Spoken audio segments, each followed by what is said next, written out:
It's car con carne. Let's eat in the car. It's car con carne. And now here's the star of our show, James Van Alstyne.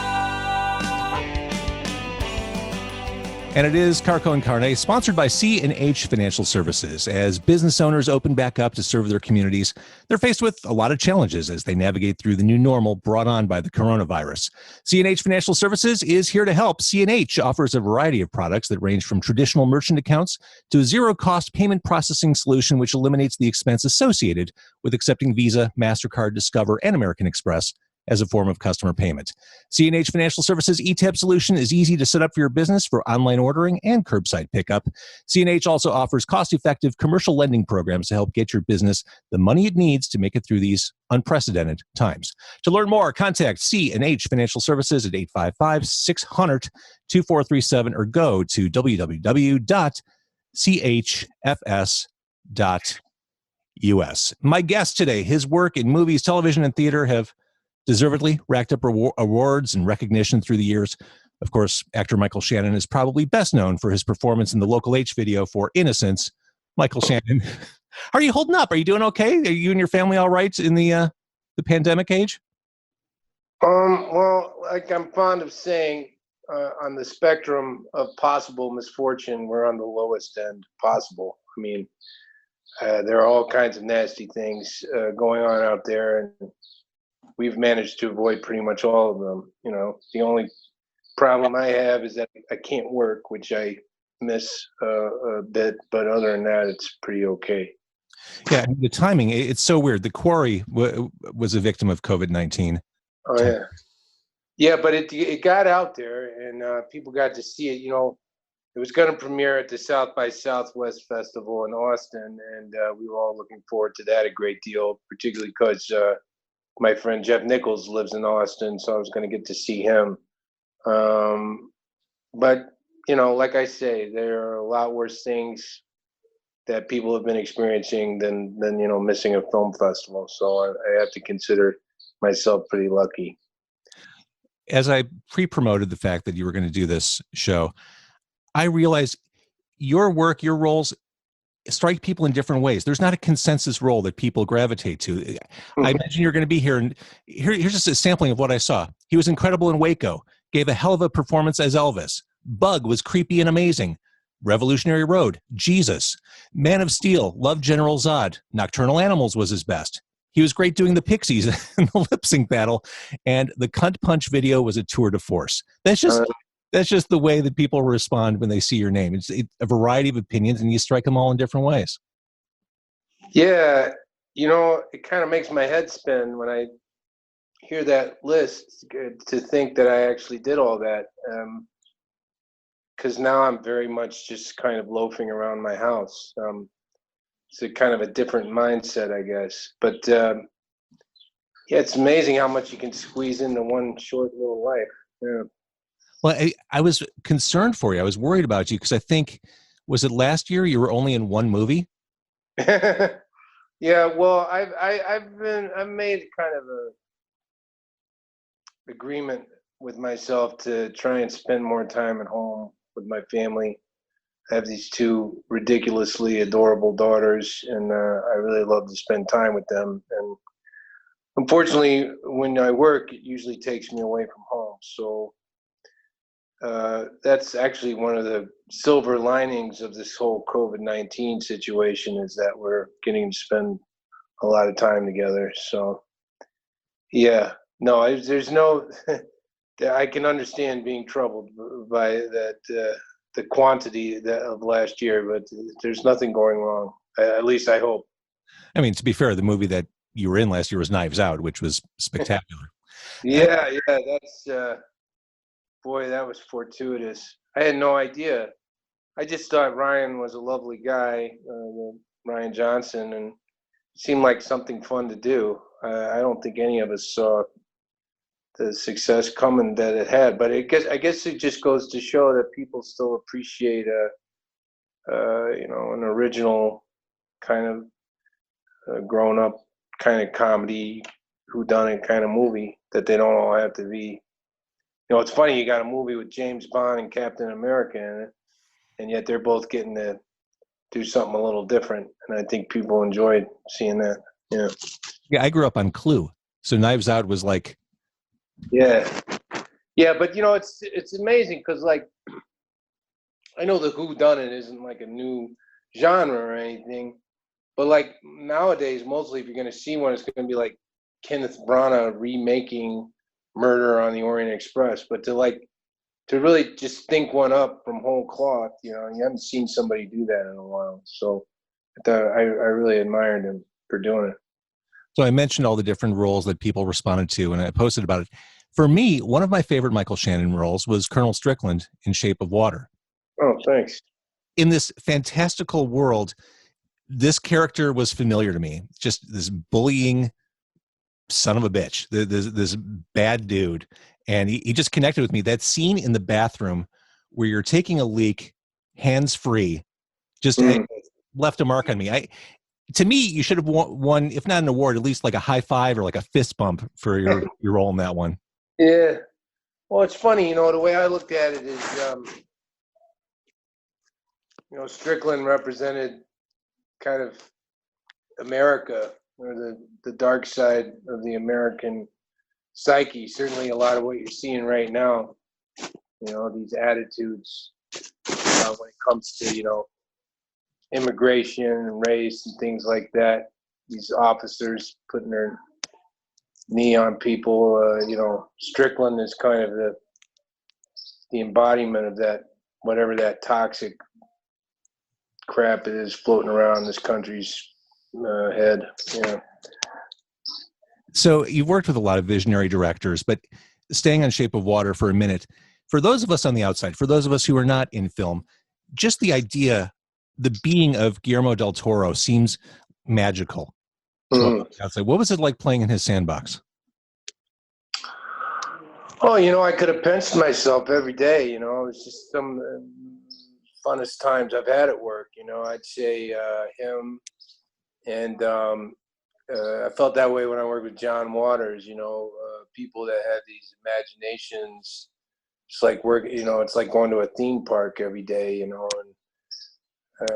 seeing the sets that got built. A lot of that was built and so carefully detailed, and Guillermo's so fastidious about everything, down to the colors and every surface, every little prop. He just has an eagle eye for detail, and he's just so funny when he's happy. If he gets upset, or he can be pretty demanding, but most of the time he's just really lovely to be around. Staying on that general role for a second, I think a lot of us love seeing you in a sinister role. I don't know if we want to see you in a wholesome part. We love you just being maniacal and intense. Yeah. Well, it's funny, I didn't have any designs to be any particular kind of actor, and for a while, when I started to hear that my work was kind of being categorized a certain way, I think any actor could be a little irritated by that, because you just want, people to realize that you can, do anything because you're just such a genius or whatever. But after a while, you start to realize, it really doesn't matter. The fact of the matter is I get a job, I can work, and I can pay my bills, and I should just keep my mouth shut. But I am in a position now where it's okay to say no to certain things if they feel maybe a little repetitive or uninspiring. I can just say, I don't need to do that. And that's a real luxury. It seems like it's fun to be you. Like the roles you're choosing, the appearances I see you making, you're living your best life, as they say. Yeah, I mean, like I said, the main hardship I'm experiencing right now is that I miss working. I was 3 months ago, I was doing a movie in LA, and we didn't even finish. They just pulled the plug and said, go home. And and that was 3 months ago, and there I am. And it's just a real trip, you know. I think everybody's going to come out of this understanding how lucky they were, you know, to have what they have, and hopefully everybody will get back. Hopefully people won't lose too many things and get back their lives. But it's really trippy. It is. Let's talk a little bit about your relationship with Chicago.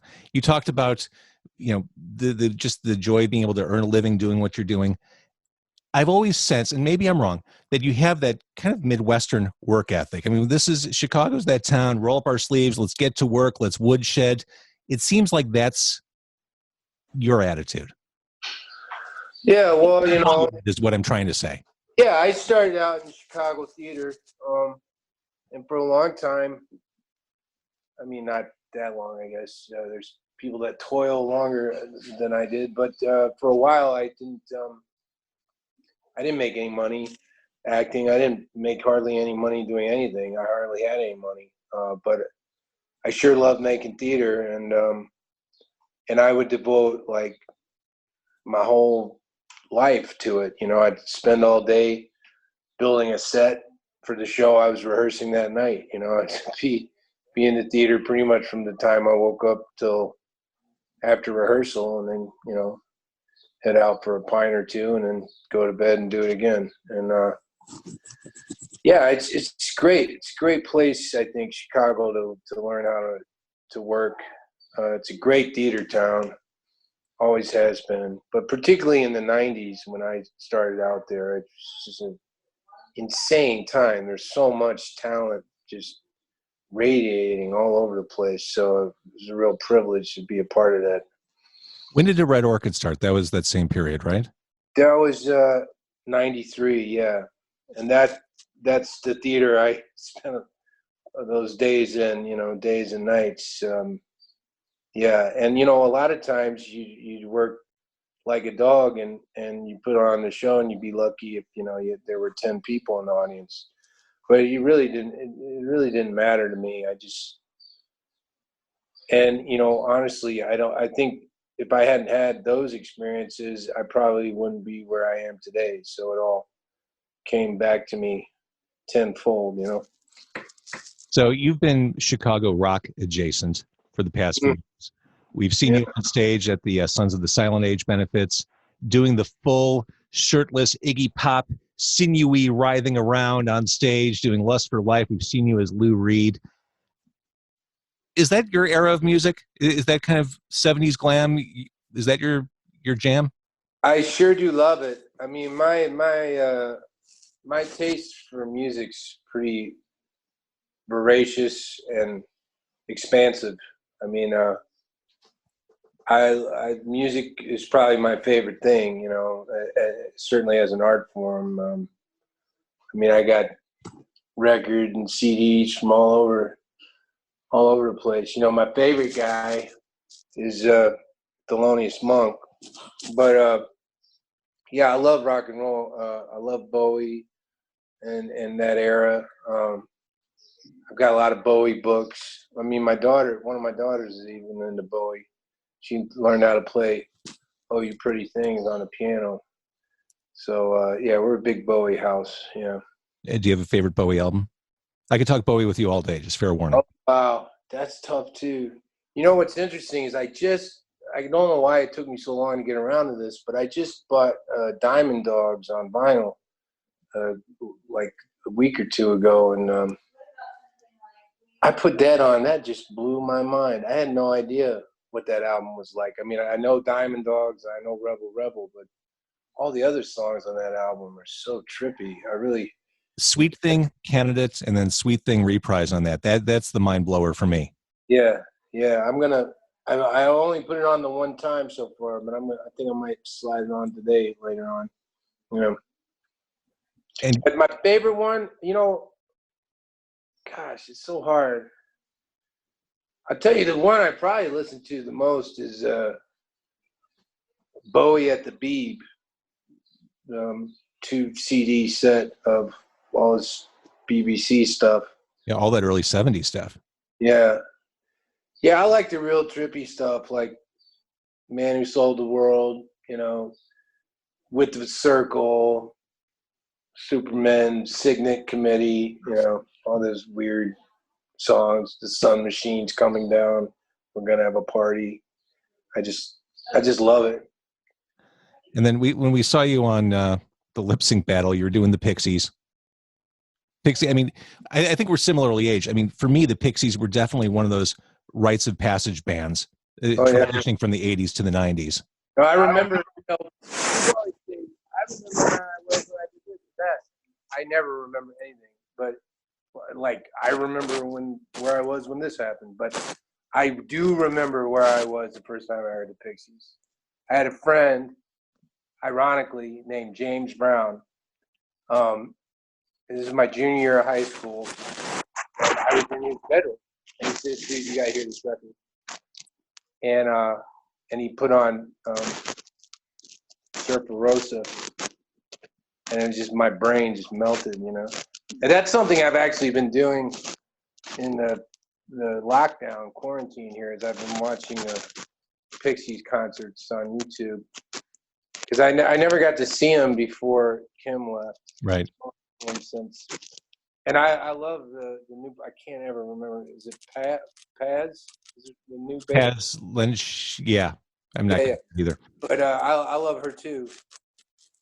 And I saw that they just played on. They did a Tiny Desk set on NPR. That was really cool. But so anyway, yeah. Mm-hmm. And then I mentioned the local age video at the beginning of this. I believe because of the way the entertainment business is right now, and it's kind of stalled. I think we're going to see, I'm hoping, a resurgence in music videos. As you would think. Was that fun to do? I love you just kind of losing your mind at a bar, ending up shirtless, kind of like the Iggy Pop performance. Yeah, that was a lot of fun. That was, what was crazy was like all the people that came in to make that video, like all the extras, the background people. I mean, there were people that drove in from, Missouri and Kansas, just huge local H devoted fans. And it was a beautiful thing to see, like that devotion. And Scott really appreciated it, and they treated everybody really well and gave them a nice meal. And yeah, it was just really fun. Jumping back to film for a second here. When you did Fahrenheit 451, did you have any idea that you'd be living in a dystopia a couple years later? Oh, Jesus.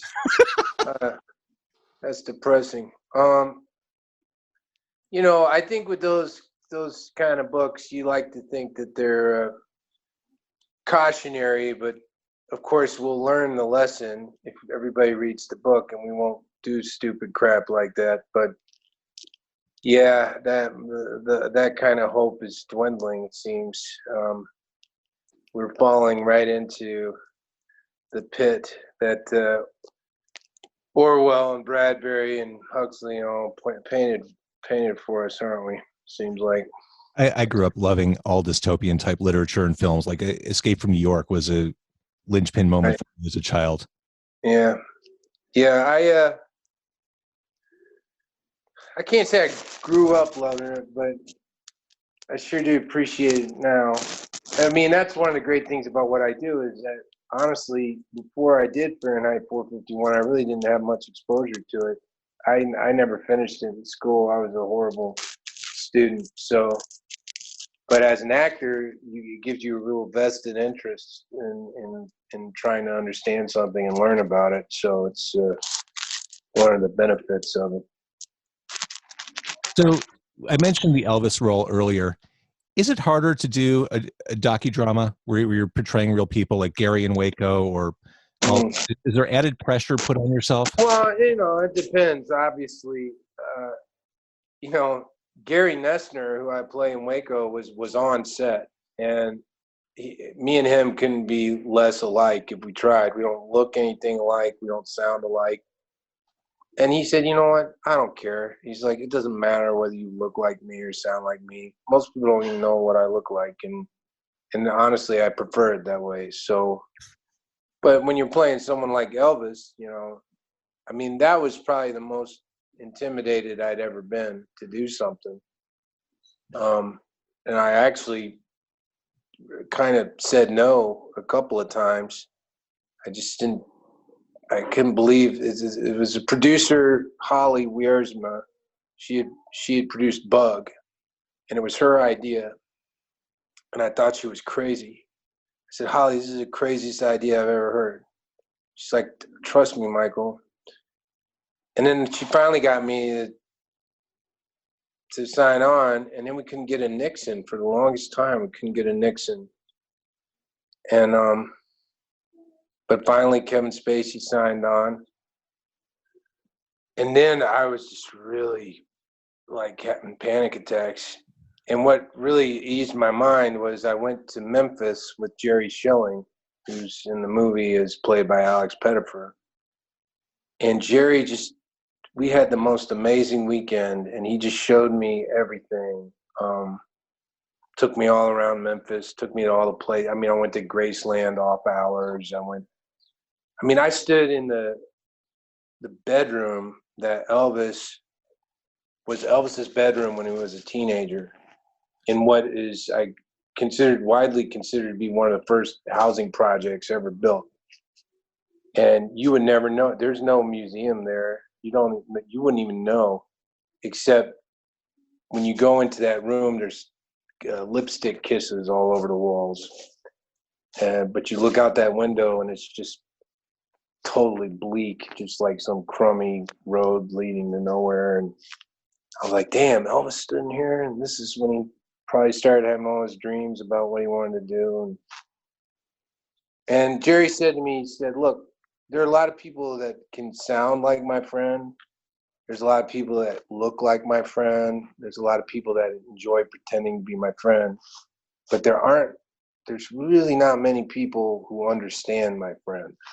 So that's why I want you to do this. He's like, I don't care if you look like him or you sound like him. Pretty much the same way Gary said. But I just want someone to treat him with respect and really try and understand what made him tick, you know, and what it was like to be him.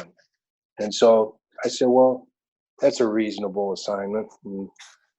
And I got less scared about it. It's funny. My first time in Memphis, I had similar feelings.